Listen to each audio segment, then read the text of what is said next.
Salut tout le monde, je suis heureuse de vous retrouver aujourd'hui pour qu'on fasse ensemble le gâteau à l'ananas, le fameux gâteau renversé à l'ananas. Vous allez voir, c'est très simple mais super bon.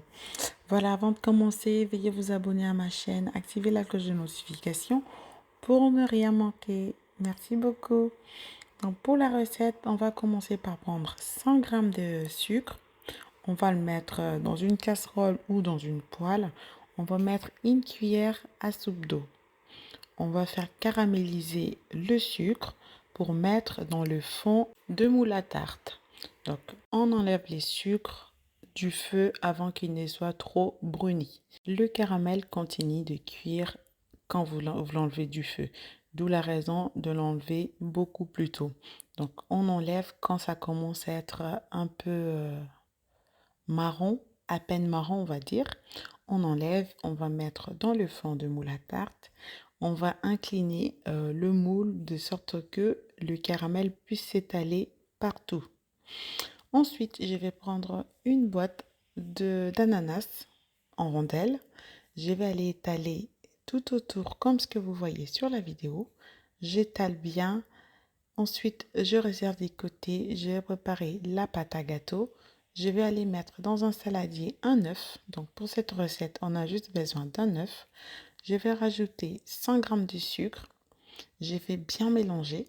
Une fois que le mélange va être homogène, je vais aller rajouter 10 centilitres d'huile, de l'huile de tournesol tout simplement. Et je vais aller rajouter 15 centilitres de lait. Le lait, j'ai à peine tiédi. C'est pour éviter que la farine puisse faire des grumeaux. Je rajoute mon lait, je mélange bien. Une fois bien incorporé, je vais rajouter du sucre vanillé ou vous pouvez rajouter l'extrait de vanille liquide, ça marche très bien aussi. Une fois bien mélangé, je vais mettre de côté, je vais prendre 150 g de farine. Je vais rajouter un sachet de levure chimique directement à l'intérieur. Je vais bien mélanger à l'aide d'une cuillère.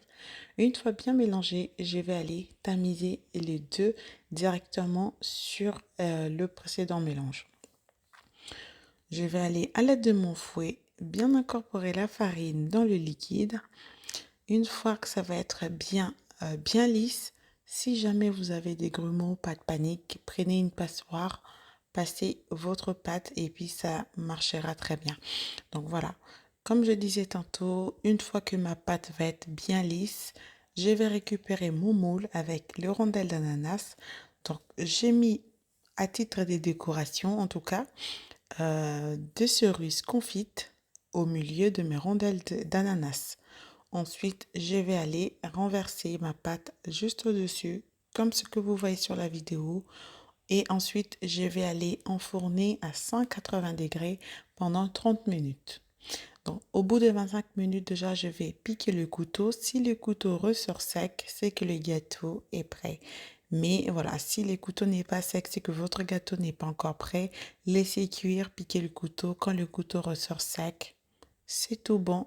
On va sortir le gâteau du four et puis on va essayer de le démouler aussitôt pendant que le caramel est encore liquide, on va dire.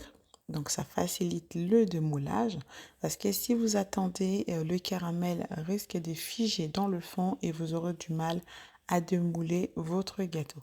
Donc on va démouler, on va essayer de faire des petites